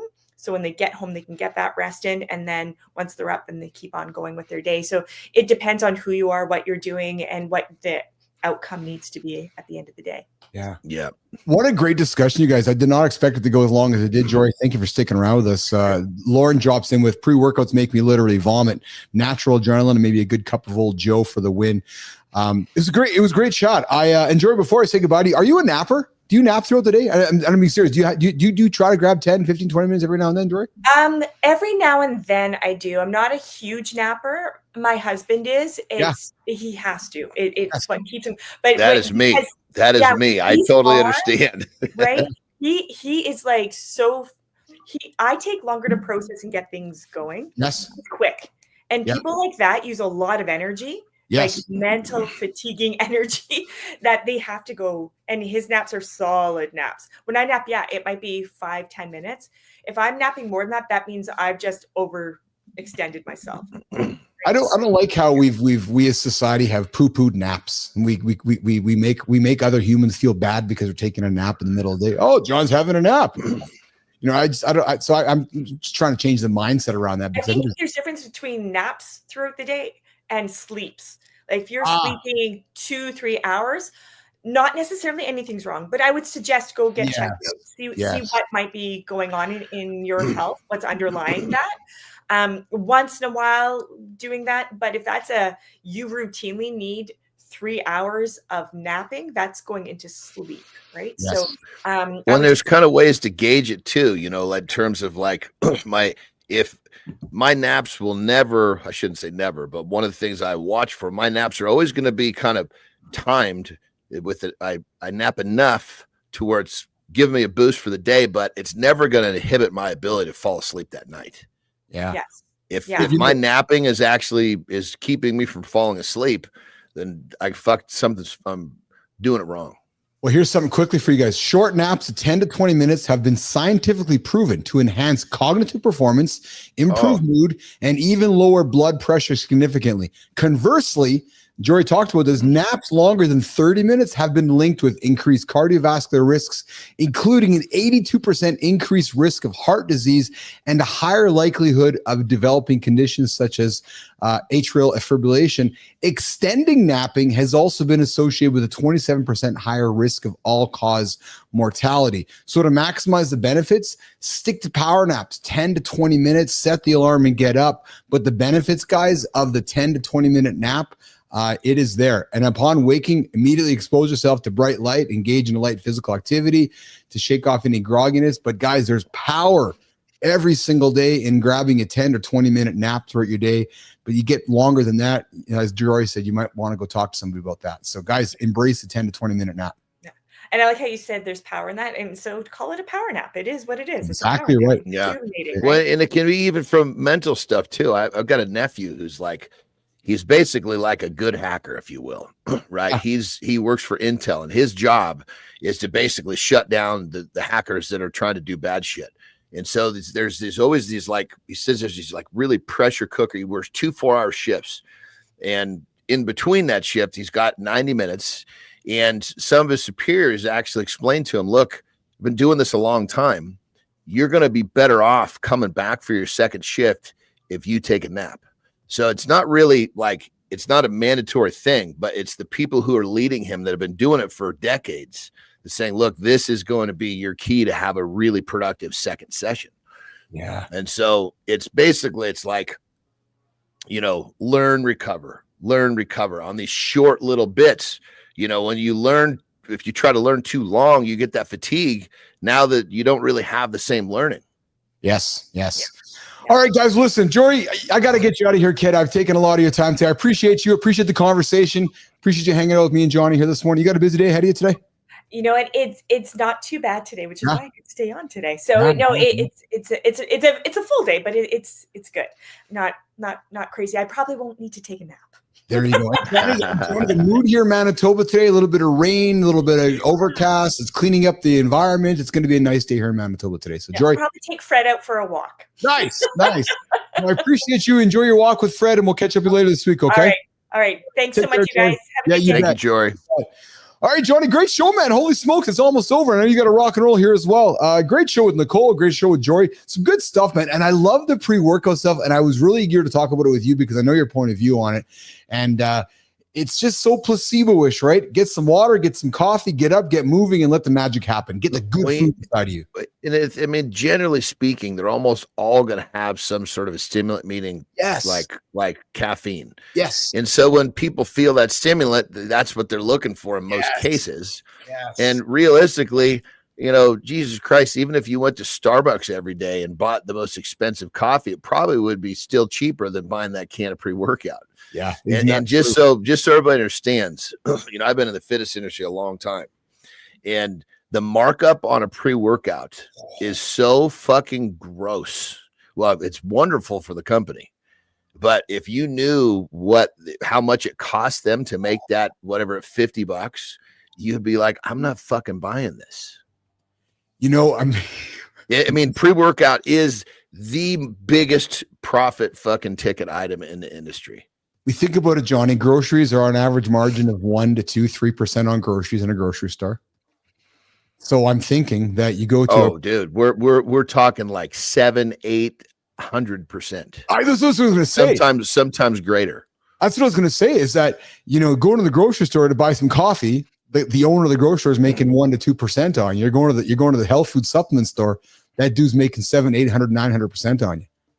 Dude, remember, unbelievable. And even like whey protein, like when whey protein hit the market, they basically what they did is they kind of convinced everybody that it was this really, really crazy good thing to help them. And it's the fucking, in the protein world, again, that is the highest markup product as well. So all they're doing is convincing you that this fucking really cheap product has this major punching power, but the only fucking punching power you're giving them is filling up their fucking pockets. Well, you know what's funny about it too, Johnny, before we say goodbye, is that, and it's all chained together, eh? Oh, so Keith, you need the pre-workout powder before you work out. Okay, great.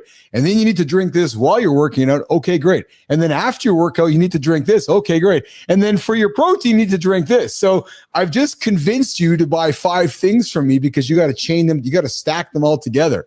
And that's the scam of the industry. It's the snake oil scam of the industry. I hate to say it. Well, they took a really good fucking lesson from the pharmaceutical companies, because we'll give you this product to fix that problem, but then this product creates another problem, so you got to buy this product, and it's just fucking chain reaction. Yeah. Hey, just a quick opinion question for you. Do you think there's a reckoning in that industry anytime soon, Johnny? Either FDA or somebody like, or I guess a highly unregulated industry. Do you think there's a reckoning at any point, or is it just kind of going to be or is it always going to be a Wild West type experience? That's a fucking great question, dude. Yeah. Because realistically, what it comes down to, you and I could make a product. I know. And we could put whatever the fuck we want in there, and we could, you know, we could mislabel it, right? Yes, I know. Until somebody comes until, you know, we get sued, or, you know, somebody, we just can kind of exist out there. There's no regulation on releasing it. It's basically, when it comes down to it, are you fucking people up? Okay, you're going to get sued. I sat down with somebody a few years ago. With AJ. AJ was looking to get into the supplement business. So I went down the path of him and explored it with him. It blew me away how easy it was, A, to make it, and B, that nobody was regulating it, and C, I could put whatever I want into it. D, I could charge whatever I wanted to it. I could just, and it was. Well, dude, it goes even further. So you could, if you really want to cover yourself, let's just say that you and I decided we're going to go, like, throw our fucking morals in the trash can and say, okay, we're going to make some fucking product, right? Yeah. We could basically, take, first off, what we would do is we would call it research material, because it's at research material, not for human consumption. You're just saying there's no recourse, right? Then you and I could literally take a fucking drop of each one of our piss, put it in a little fucking bottle and call it, you know, Keith and John's yellow number 5 lightning fucking pre-workout. And of course, nobody's going to die from a drop of our piss. But if somebody did, we're not in trouble. Because we're saying it's a research, not for human consumption. Research material. Yeah. And keep in mind, the research material is really the title, not for human consumption. I don't even know if that's got to be fucking listed when you say it. Probably does. But once it's under research material, you can do whatever the fuck you want. Wait, because then you've limited your liability. It's over on you. You've said there is no liability. This is research material. It's unbelievable. It's that. Yeah. That's incredible. That's absolutely incredible. I won't go too deep into the whole thing, but there have been some medications that have fucking like taken the world by storm that have been listed this way. Oh, I bet. I bet. Another conversation for another day, my brother. Yeah, I mean, if you really dig into that, you find it. I'll let you dig and find it. But yes. I mean, in the last 5 years, you're going to find some fucking really, really, really popular, and popular is not even the right descriptive word, highly used products that were basically listed as research material. Interesting, man. Wow, that's fascinating stuff. All right, pal, well, listen, I got to get you out of here. It's time for you to go. Me and Jimmy are going to close up with the community corner. What's up, Enzo? Good to see you there in the future. What do you got going on the agenda today, pal? You got anything going? To me, I got a light day today. I'm just working today. Carter's going to be out later today for a lift. I'm going to do some yoga with him later today. What do you got going on today, brother? We were supposed to leave today to go to our house in Mexico, but I don't think we're going to make it out today because yesterday I had to go pick up one of our vehicles getting serviced. And, yeah. You were saying. Just by the time it's not like we have to do anything on a certain day, so there's no reason to fucking rush. So we'll just make today another productive day, getting prepared, and then wake up tomorrow and go. Brilliant. Well, brother, you enjoy your day today. You get after it today, and we look forward to reconnecting and resuming our always daily wonderful discussion in Mornings in the Lab with Keith and John here. We're back here tomorrow, 8 o'clock Eastern time. The loop resumes less than 24 hours from now. Have a good loop, my brother. You too, pal. All right, Johnny's going to get out of here, and Keith and Jimmy are going to keep it going here. Bottom of hour 2. Yep, community corner. It's funny. We started the show here today. I said, Jimmy, I don't know if I have lots to talk about today. But I know Jimmy's rolling his eyes like, fuck, you have always lots to talk about. Like, well, I don't know if we're going to have a full show here today. I thought maybe we'll be done by 9 o'clock, 9:15. And I know he's rolling his eyes going, no, that's not going to happen. You're going to be here till 9:30 like you always are. Like, no, we'll be done by 9:15. No, get into pre-workout. Jory, Keith, and John just going after it. Woo, baby. Lots of nuggets in that segment. Jimmy, we got to cut that one up. We got to cut that one up and educate Mornings Nation about, hey, Jimmy, we sent out our email this morning on our Substacker. Woo, baby. We had a 22% open rate. Woo, that's pretty good. That's pretty good, I think. Yeah. I see your message. So those of you joining us on the Substack side of things, I appreciate all of you guys. That's awesome, man. Wow. I'm going to do it regularly here.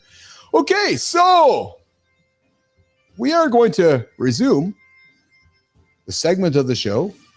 Hope you guys enjoyed Nicole joining us here today. Love Nicole Bernard, man. What a great human being. So grateful for her to join us here today in the show.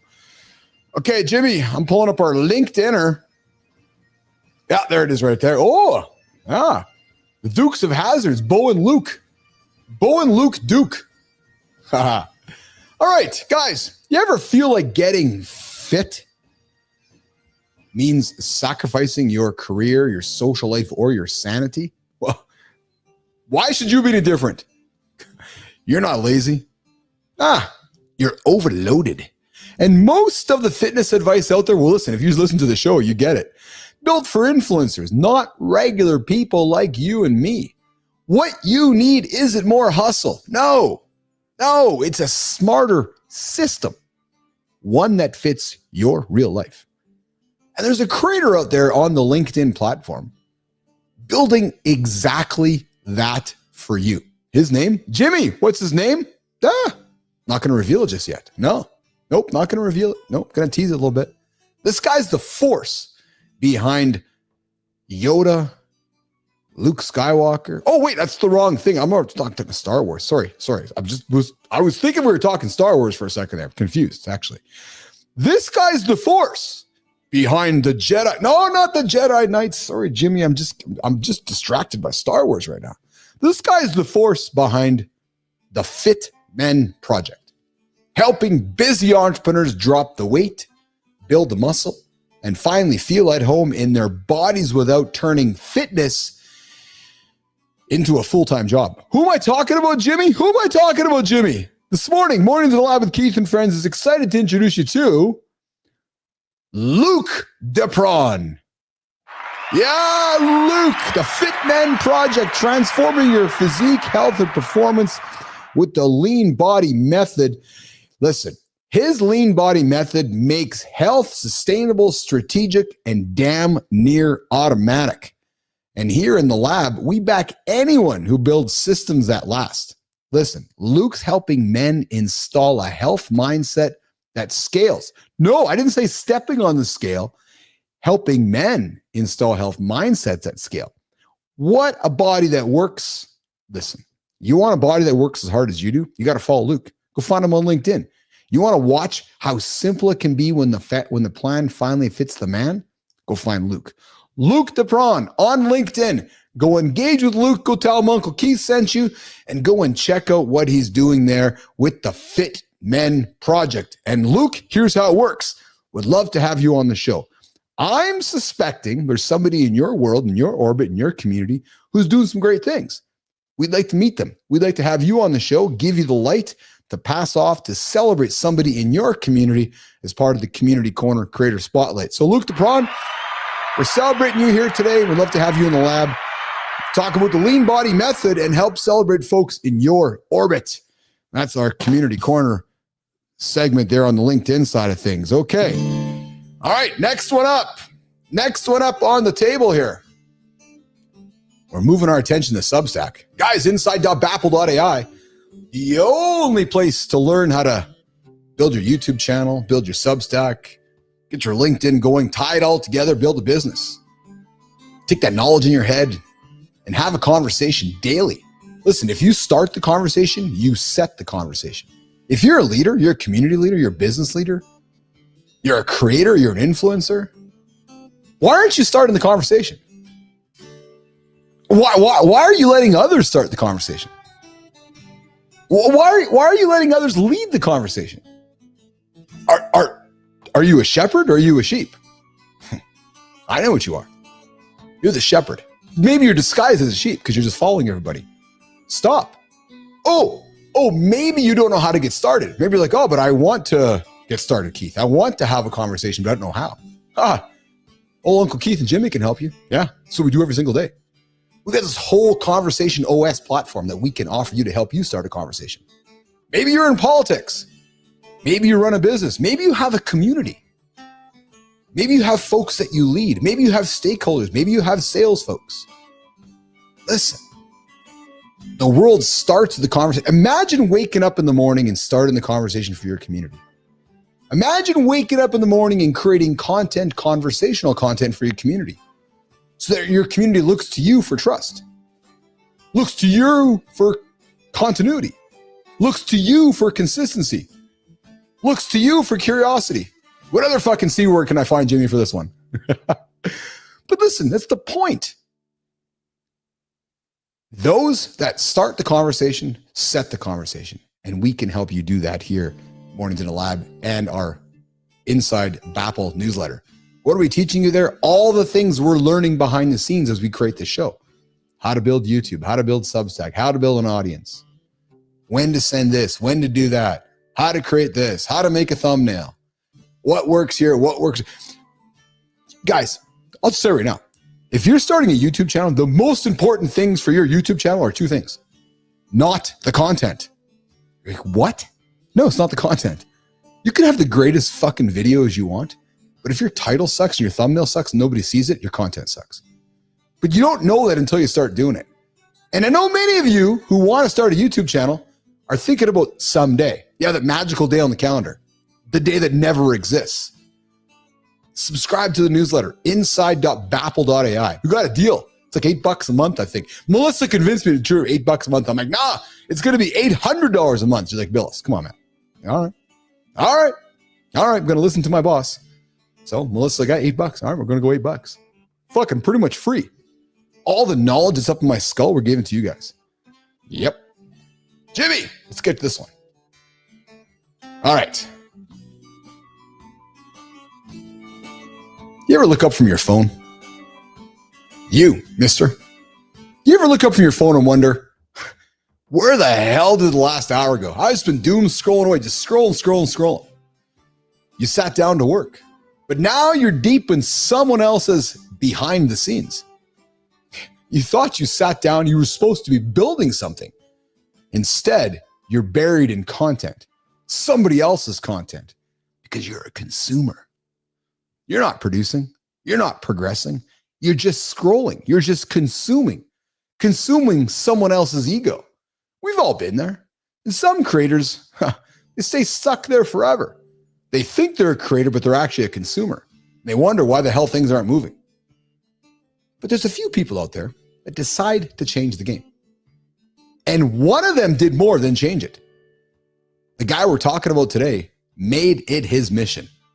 His name that we're going to introduce you to on Mornings Live with Keith and Friends, his name is Josh Wall. What's up, Josh?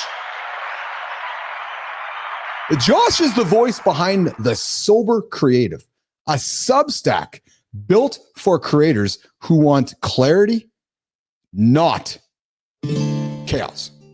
This guy writes about discipline, distraction, and the real work behind the work. Kind of like the stuff we talk about here in the lab. And this guy does it without the fluff, without the filters, without pretending it is easy. Josh, he's not selling you a hustle. No, he's teaching you focus. He's helping creators reclaim the mental real estate that distraction quietly steals. Here in the lab, we celebrate the ones who choose intention over addiction, discipline over dopamine, and truth over trend. And Josh, this guy, he isn't just managing distractions. No, he's rewriting. What am I, in Bugs Bunny?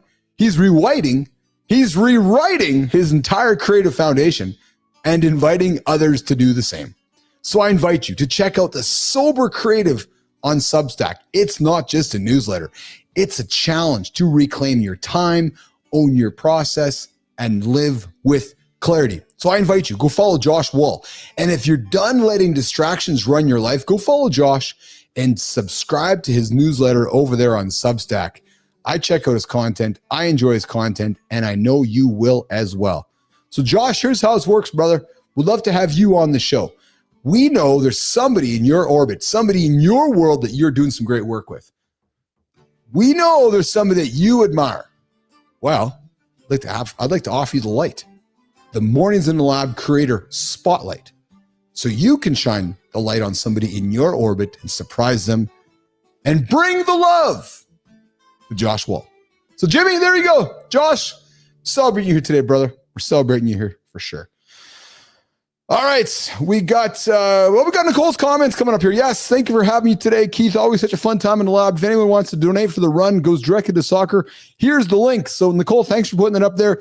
Jimmy, we'll get that link up on our comment here today as well. And Nicole, bad Uncle Keith host here, didn't even get that from you here today. We had to rush out of the lab here. So I just lost control of the conversation because it was so much fun. And you're like, I gotta go. Like, oh shit, we didn't get that out of here. So I appreciate that. Go to givebutter.com/VE VEFUXT. VEFUXT is along the way there. So Nicole Bernard, love Nicole. Haven't heard in the lab. Nicole, come back and hang out with us often, please. You're welcome back here anytime. There is always a chair for you here in the lab. You just say the word, yep, you come on and hang out with us. So guys, I invite you to go check out Nicole Bernard and support her entity there. Give Butter. All right, Jimmy, it's time to say goodbye here. Hey, Jimmy, we're going to do the show till 9 o'clock today. It's only going to go about an hour today. I figured maybe 115 minutes, but no, maybe 75 minutes today, Jimmy. That's just what we'll do here today. You're like, no, Bilous. It's going to go much longer than that. You're right. Yeah, today it was. Okay, so we're wrapping up episode 2022, Mornings in the Lab with Keith and Friends. Today we dug into a number of great things. Oh man, we kicked the show off at the top of the show. We talked about, get my notes here. We talked about your brain might be eating yourself during marathons. Yeah, it's actually science, eating the myelin. I invite you to go check out that segment. Got into the accountability check-in about thinking you deserve better. You got to work hard at it, man. No such thing as entitlement. I shared my story about how I had to overcome rejection and the fear of rejection, and how I took the fear of rejection and turned it into a positive. I invite you guys to go check out that segment. We had Jory hanging out for a long time today. We talked about screen fatigue and the foods you might want to be eating to keep your eyes fresh. True story. More than just carrots. I invite you to check out that segment. And then we got into the ugly truth about pre-workouts. Oh, baby, what a segment that one was. Placebo, pre-workout, truth. I invite you to check out that segment because what you're drinking before you go to the gym might not be what you think it is. You might just want to have a cup of coffee. Yeah, it might be better for you. And then, of course, we talked about boosting brain power, mastering the art of the power nap. Guys, take a nap today. Don't be afraid of 10, 20 minutes. Go grab it. Don't get to 30 or 40. You're overdoing it. Take 10, 20 minutes. Take care of yourself. I would invite you to consider you take those 10, 20 minutes. There's science behind it. It's going to rejuvenate you. It's going to empower you. It's going to help you move through the rest of the day. It's going to help you create that momentum to give you movement for the rest of your day. So guys, boost your brain power. Master the art of the power nap. And then, of course, we wrapped it up at the community corner. We celebrated a couple folks here today. And now it's time to get the hell out of here. And let me see what we got tomorrow, guys. We got episode 2023 tomorrow on the show. Old Uncle Keith's eyes didn't have the fresh fruit last night. So let's see here. Tomorrow, oh yeah, Jimmy, I changed the title on tomorrow's show just to surprise you. I stopped saying yes. When I stopped saying yes, it made me happier. It did. Oh, fuck, did it ever. Oh, man, it's powerful to say no. You guys say yes too often? Tune in to tomorrow's show. We're going to teach you how to say no so that you can say yes to the right things. But until then, I'm going to switch gears from this to this. Yeah, there it is. There's the sound effect. All right. Well, listen. Boom, boom. On behalf of everybody tuning in this morning, 3R, Clody, who else tuned in this morning? We had Lauren. We had Good Time. Oh, Good Time. I didn't see you there, brother. Adam Holroyd. I didn't see. Dudes, I forgot you guys on the horizontal feed here. I was staring at my vertical feed here. Yeah, we got Good Time. We got Clody. We got Holroyd. Take some naps today, guys. Yeah, we got Clody. I'm still here, man. It's a true story, man. I figured that we wouldn't be here this long. We're still here. Yeah, that's good. All good stuff, guys. Listen, go support Nicole. Go support Nicole at givebutter.com. That would be awesome. And Holroyd, I always appreciate you joining. I'm still looking to chat with you, man. So love to have a conversation with you because you're always hanging out with us. And Clody, I appreciate you guys as well. Listen, would love the feedback from you guys on the show, what you guys are loving, what you guys are hating, so we can keep improving the show. I can tell you guys the numbers are going up daily, and it's all because of you guys. So we're getting after it. We're serving it up, and you guys are eating it, and I appreciate you all. So listen, on behalf of me and the rest of the gang, Marty, Johnny, Nicole, everybody else, we're going to get out of here. On behalf of Jimmy, Melissa, have a great day, guys. We'll see you tomorrow, less than 24 hours. Mornings in the lab with Keith and friends. I'm getting the hell out of here. See you guys tomorrow.